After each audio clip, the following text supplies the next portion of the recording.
Hello, good morning. My son Dimitri Alfonso sleeping.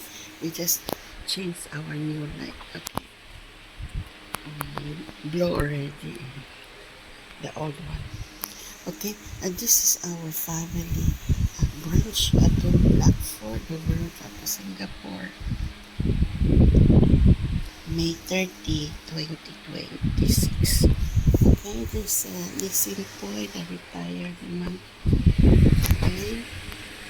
We're having a spring roll with peppered luncheon meat and toast, wholemeal toast. Okay, enjoy folks at the Blackford over from Singapore. Our family brunch. Listen, Dimitri Alfonso sleeping. Enjoy Singapore. Our family brunch. May 30, 2026. Enjoy Singapore. Just listen po yan. Kada retired. Enjoy Singapore.